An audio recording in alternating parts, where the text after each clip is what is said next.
now in the BEDucator program, you've gotten pretty far. We are going to go over consent enforcement. I know that sounds like a super weird word combination, and I'm going to tell you why it's not. So again, my name's Momo, and this is Lionessa. Lionessa just joined our board, and we're going to be explaining because we have experience of using this consent enforcement process in the real world. We've done hundreds of events. Talk about what you used to do. Oh my gosh, I used to be head of security for a very large production company here in Arizona. And then before that, I was what we call an ambassador. Basically an individual that kind of pulses the crowd, engages with audience, keeps an eye on everybody, makes sure they're having a great time, and keeps it very lively and upbeat. We dress up in costumes, shake our booty. Great job. So we do have the experience of doing this, not just at Burning Man, placement lead for Pink Heart. Experience is there, credibility is there, and what we saw is real results of this consent enforcement process working. So why consent enforcement? When it comes to the 10 official principles of Burning Man, What about the 11th? there is 11 principles, correct? So we would love for Burning Man to adopt the 11th principle of enthusiastic consent, because what these principles do is they are the guiding light for our culture, because there was a problem. There's obviously a problem when it comes to consent, so we're combating that so we can have a baseline for respect. We understand consent is important to have at Burning Man, but what is consent? We're going to go over what the legal definition of consent is and what enforcement is and how those two tie in together. We're also going to teach you how you can have your camp be a safe space when you have guests come over and for your campers themselves. We're Educator. a BEDucator. And who's the BEDucator? You're the BEDucator. We're also going to go over the meat and potatoes of this whole program, and it's how to enforce consent as consent ambassadors and as the camp leads. You, as a BEDucator, are now writing in your position of leadership as the BEDucator itself. There's also positives to this. So there's value in being able to retain your guests and make sure that they have a positive experience. And not only guests when you're, say, throwing an event in your camp, but your camp itself. Lastly, we're going to be going over how we deal with accountability, not just with the guests in our camp, but how to keep leadership accountable as well. Lionessa, what is consent? Not this. Oh, okay. Understood. Teachable moment. Teachable. So by now, you're probably asking, what exactly is consent? Well, I'm going to give you the legal definition so you know. A voluntary agreement to another's proposition. To voluntarily agree to an act or proposal of another, which may range from contracts to sexual relations. Keywords being voluntary. So what is enforcement? Here's the Webster's definition. To give force or strengthen. To urge with energy. Thank you, Lionessa.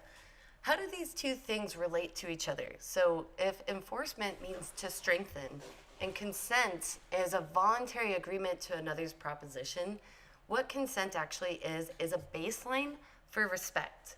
So we're not the consent police out there.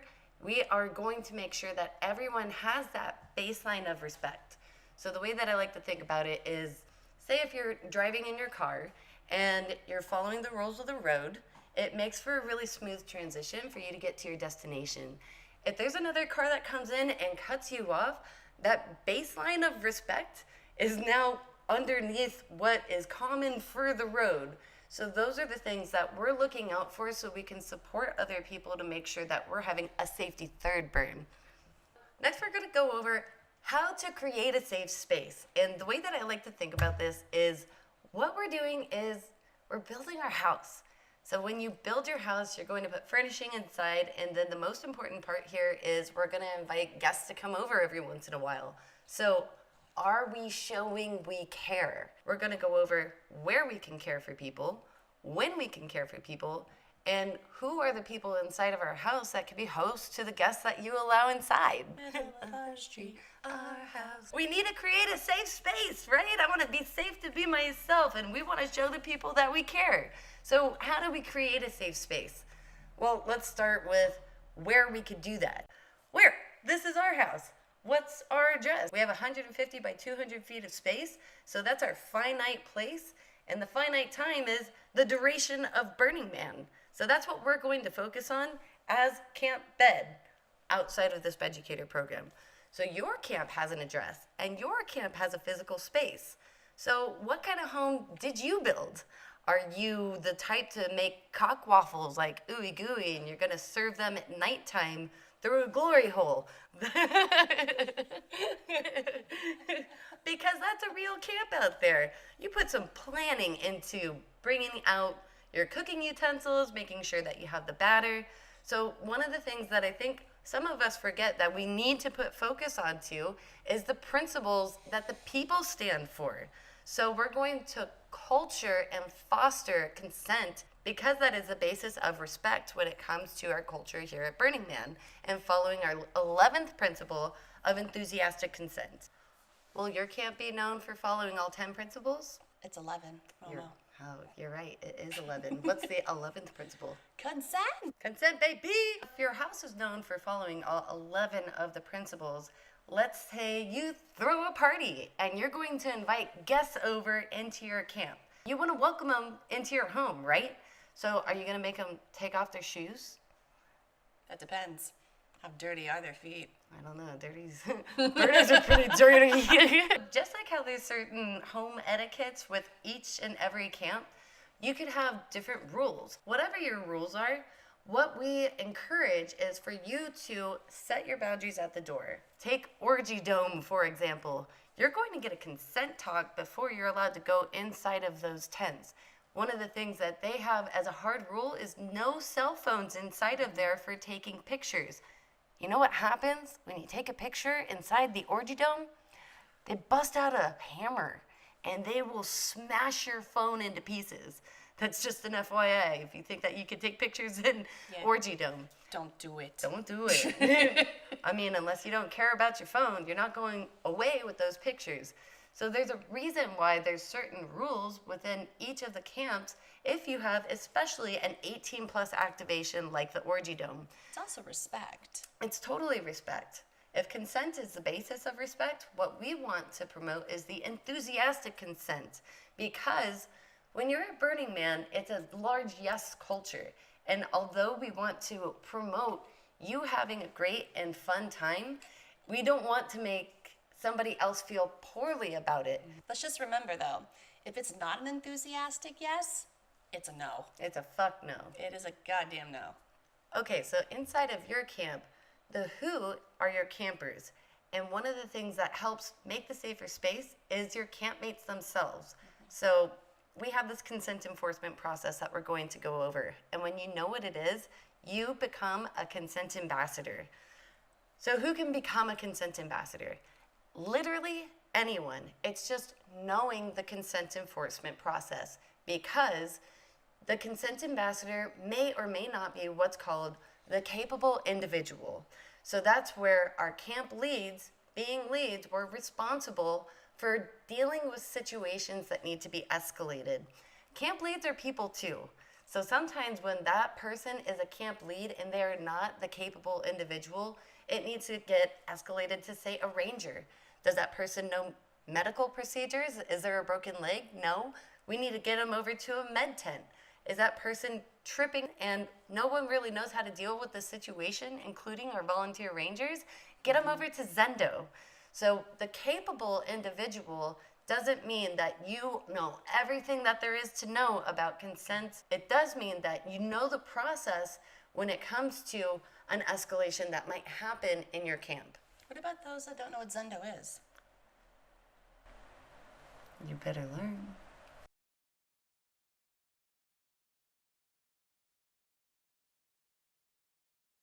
Okay, so a quick overview of what the consent enforcement process is. This is something that the consent ambassador, which can be anyone, can do, keeping in mind of the capable individual.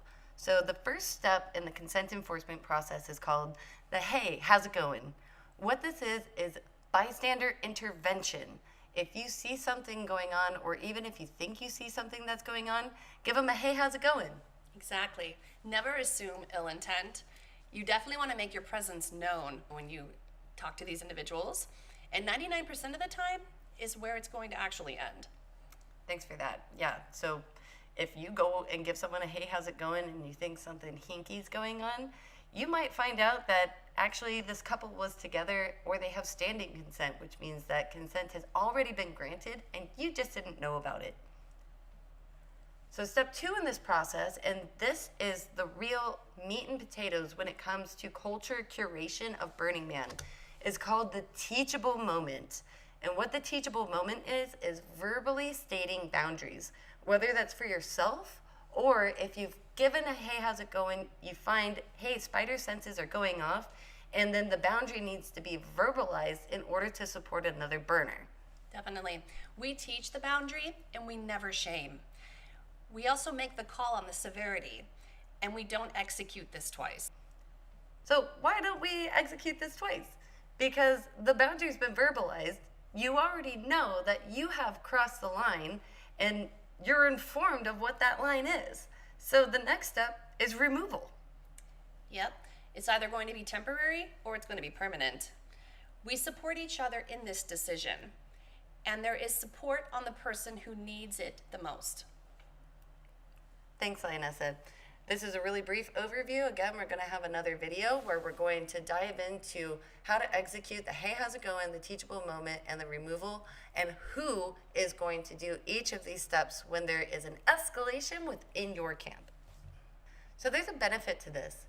The whole reason why we have these standards, boundaries, and these principles when it comes to going out to Burning Man, feeling empowered enough to empower your own no, and to express yourself in a way that maybe you're pushing your own boundaries and stretching your own limits. We want you to feel safe enough to be able to do that and retract whenever you feel like things are getting too uncomfortable. When you as a camp are able to foster this environment where people feel that safe and you're known for being able to cultivate that level of safety, what you're gonna get is retention. And the reason why retention is such a positive feedback for you as the camp is that they had a positive experience while being at your camp, whether it's your campmates themselves or if it's the guests that came over to whatever gatherings that you had in your home. Your people don't care how much you know until you show how much you care. This program just showed you a little bit on how you can create the world that you want to live in by fostering a community of enthusiastic consent. And what we're doing here is we're empowering the discourse, specifically with that teachable moment, which we'll get to in the next video. So in having people have a positive experience in your camp, that means that sometimes there's a bad apple, and that doesn't mean that they're a bad person. We are in a world where, let's be real, people might be overindulging in drinking, or maybe they are on psychedelics. And whenever they're driving the car and they cut somebody off, there needs to be accountability. So we do that by foreshadowing enthusiastic consent as the 11th principle in your camp. So that way, when you're going out and you're learning to play and exploring new things, that consent and enthusiastic consent is something that you as a camp actually consider, care, and have people prepared for it whenever someone does swerve and get out of line. The good news is you're taking the BEDucator program, so you're going to learn how to make your camp's unique consent policy that surrounds the 11th principle of enthusiastic consent. What we're also going to provide is how to create an incident report surrounding all 11 of the principles. So that way we're holding our campmates accountable. Do we also hold leadership accountable? Absolutely. Good. I'm glad you asked. So what BED has, and you can take this into your own camp, is called the Camp Culture Lead. When there's an incident report, the BED heads, the board of directors, will read the report, and then they'll go and give a hey, how's it going to that campmate and a teachable moment where it's appropriate, and decide maybe removal needs to happen, whether temporary or permanent. So what if someone has a complaint against the board of directors? The Camp Culture Lead collects these specific incident reports and has raised their hand to make sure that the board of directors are also being held accountable. Quick question. Can you make an anonymous incident report? Absolutely. So if an anonymous report comes in, the Camp Culture Lead will address what the incident is about and then give the teachable moment. The one thing that we can't do with an anonymous report is check to make sure that the person who made the report is okay, because the report is anonymous. The good news about this is it keeps a paper trail to make sure that leadership doesn't have multiple different reports surrounding the same issue. The whole goal here is to have a teachable moment for changed behavior. Thank you for helping build our home with us and showing other burners that we care and would look out for each other. We wanted to go over some future efforts to really make this program work within our culture.